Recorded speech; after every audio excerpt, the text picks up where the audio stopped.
اعوذ باللہ من الشیطان الرجیم، بسم اللہ الرحمن الرحیم۔ سورہ الاعراف پارہ نمبر 9، اس کی ایک آیت آپ کے سامنے میں لے کر آئی ہوں، جس میں اللہ تعالیٰ ارشاد فرماتے ہیں کہ ہم ان کی آزمائش آسانیوں اور تکلیفوں دونوں کے ذریعے کرتے ہیں تاکہ وہ ہماری طرف رجوع کریں۔ یہ بات ہمیشہ ذہن میں رکھیے گا کہ اس زندگی کو گزارتے ہوئے ہماری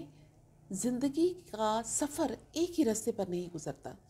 کبھی کبھی اس میں ہمارے لیے بہت ساری آسانیاں بھی آ جاتی ہیں، خوشیاں بھی آ جاتی ہیں، بہت زیادہ کامیابیاں بھی آ جاتی ہیں، بہت زیادہ آسائشیں بھی آ جاتی ہیں، اور کبھی کبھی ہماری زندگی میں بہت زیادہ تنگیاں بھی آتی ہیں، تکلیفیں بھی آتی ہیں، پریشانیاں بھی آتی ہیں۔ یعنی یہ زندگی جو ہے ان دونوں چیزوں کا امتزاج ہے۔ کبھی بھی آپ کسی انسان کو نہیں دیکھیں گے کہ وہ ایک ہی طرح کی زندگی گزار رہا ہے۔ بہت زیادہ سہولتوں اور خوشیوں اور کامیابیوں کے ساتھ زندگی گزارنے والے لوگ بعض اوقات ایک دم سے تکلیفوں اور آزمائشوں اور پریشانیوں کا شکار ہو جاتے ہیں، اور بعض اوقات بہت زیادہ تکلیفوں میں زندگی گزارنے والے لوگ اچانک ہی ان کو اللہ تعالیٰ بہت زیادہ آسانیوں سے اور خوشیوں سے اور کامیابیوں سے نواز دیتا ہے۔ تو اس کا مطلب کیا ہوتا ہے؟ اس کا مطلب یہ ہے کہ دونوں ہی طریقے سے اللہ تعالیٰ اپنے بندوں کی آزمائش کرتا ہے کہ آیا وہ دونوں صورتحالات میں اپنے رب کو یاد رکھتے ہیں کہ نہیں، اس کے شکر گزار ہوتے ہیں کہ نہیں۔ جب کسی انسان کے پاس بہت زیادہ سہولیات آ جائیں، بہت خوشیاں آ جائیں، بہت کامیابیاں آ جائیں، بہت آسانیاں آ جائیں،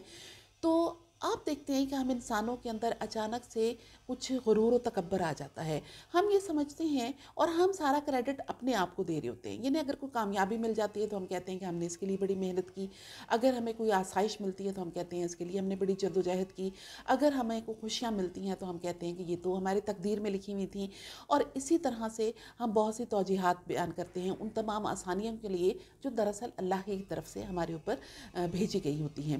تو یعنی سارا کریڈٹ ہم خود پر لے لیتے ہیں، یا پھر ہم اپنے ارد گرد کے کچھ محبوب لوگوں کو وہ کریڈٹ دے دیتے ہیں، لیکن بہت کم ہی ایسا ہوتا ہے کہ ان خوشیوں، کامیابیوں اور بہت ساری آسائشوں اور آسانیوں کے ملنے کے بعد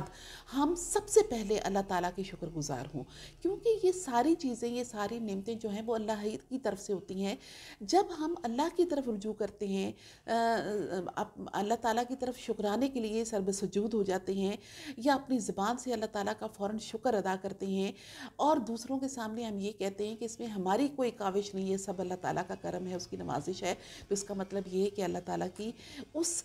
دی ہوئی آسانی، خوشی، کامیابی کی آزمائش میں ہم پورا اترے ہیں، کہ ہم نے وہ تمام کریڈٹ اللہ تعالیٰ کی ذات کو دیا جو کہ دراصل اس کا حقدار ہوتا ہے، اور ہم تو صرف یہ ہوتے ہیں کہ اگر وہ ہمیں دے دے تو اس کی مہربانی، تو نہ دے تب بھی اس کی مہربانی۔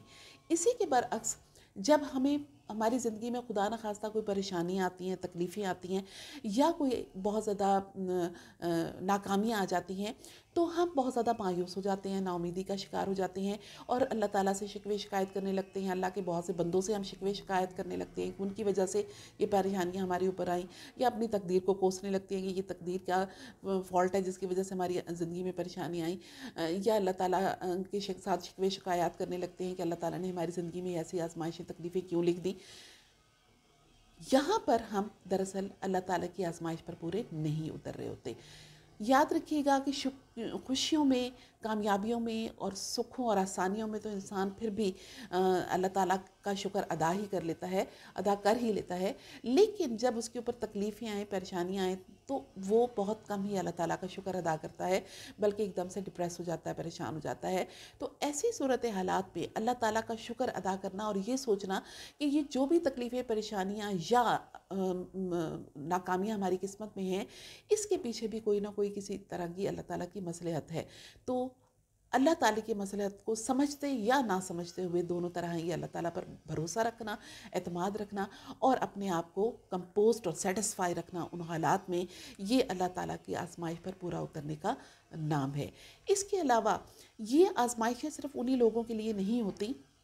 جن پر یہ تکلیفیں آئی ہوتی ہیں، بلکہ ان کے ارد گرد لوگوں کے لیے بھی یہ آزمائش ہوتی ہے، کیونکہ جب کسی انسان پر تکلیف آتی ہے، پریشانی یا ناکامی آتی ہے، تو ہمارے ارد گرد کے لوگ جو ہیں وہ ایک دم سے ان کی زبان سے یہ الفاظ ادا ہوتے ہیں کہ یہ تکلیفیں، پریشانیاں یا ناکامیاں اس شخص کی زندگی میں اس لیے آئیں کہ اس نے فلاں وقت میں ہمارے ساتھ ایسا کیا تھا، فلاں وقت میں فلاں کے ساتھ ایسا کیا تھا، یا یہ کہ اس کا تو کیونکہ کردار ہی برا ہے، اس کے اتوار ہی برے ہیں، تو اس وجہ سے اس پر یہ تکلیفیں آئیں۔ یہ کہنا بھی دراصل یہ دوسرے لوگوں کی اس شخص کے لیے جو تکلیفیں ہیں اس میں وہ لوگ بھی آزمائش پر پورے نہیں اترے، کیونکہ جب کسی دوسرے پر تکلیف آتی ہے تو اس شخص کا بھی یہی کہنا روا بنتا ہے کہ انا للہ و انا الیہ راجعون، کہ یہ تمام جو کچھ بھی ہے سب اللہ ہی کی طرف لوٹنا ہے، اور سب نے انا للہ و انا الیہ راجعون، سب کچھ اللہ ہی کے لیے، اور سب نے اللہ ہی کی طرف لوٹنا ہے، ہر چیز نے اللہ کی طرف لوٹنا ہے، چاہے وہ پریشانی ہے، تکلیف ہے یا کوئی بھی آزمائش ہے۔ تو اس شخص کا جس کے اوپر ہے تکلیف، اس کا بھی یہ کہنا جو ہے انا للہ و انا الیہ راجعون بہت زیادہ ضروری ہے، تاکہ اس کو بھی اس چیز کا احساس ہو کہ ہر چیز اللہ ہی کے لیے ہے اور اللہ ہی کی طرف لوٹنی ہے۔ لہٰذا جب بھی ہمارے اوپر آسانی آتی ہے یا ہمارے اوپر تکلیف آتی ہے، یہ سمجھ لیں کہ یہ دونوں اللہ کی طرف سے آزمائشیں ہیں۔ آسانیاں جس شخص پر آتی ہیں، بہت کامیابیاں، خوشیاں آتی ہیں، یہ نہ وہ شخص سوچے کہ میں منظور نظر ہوں اللہ تعالیٰ کا۔ اللہ تعالیٰ اس کو بھی آزما رہا ہے، اللہ تعالیٰ دے کر بھی آزماتا ہے اور اللہ تعالیٰ لے کر بھی آزماتا ہے۔ اگر آپ کی زندگی میں بہت کچھ ہے، بہت نعمتیں ہیں، تو یقین رکھیے کہ جب تک وہ نعمتیں آپ کے پاس موجود ہیں آپ آزمائشوں کا شکار ہیں، اور اللہ تعالیٰ آپ کو جانچ رہا ہے کہ آپ اس کی آزمائشوں میں پورا اترتے ہیں، شکر گزار ہوتے ہیں یا غرور و تکبر کرتے ہیں، اتراتے ہیں، یا ان نعمتوں میں اللہ تعالیٰ کے دوسرے بندوں کو بھی شریک کرتے ہیں۔ اور جب تکلیفیں آتی ہیں تب بھی اللہ آزماتا ہے کہ کیا یہ بندہ پھر بھی میرا شکر گزار ہے اور میری آزمائشوں کو مصلحتیں سمجھ کر اس پر صبر کرتا ہے، یا رو دھو کر اپنا جو وقت ہے وہ ضائع کرتا ہے، اور بجائے اس کے کہ اللہ تعالیٰ کے لیے کوشش کرے کہ اللہ تعالیٰ اس سے راضی ہو اور اس کی تکلیف والی مصیبتوں کو، آزمائشوں کو ختم کر کے اس کے لیے آسانیاں لے کر آئے،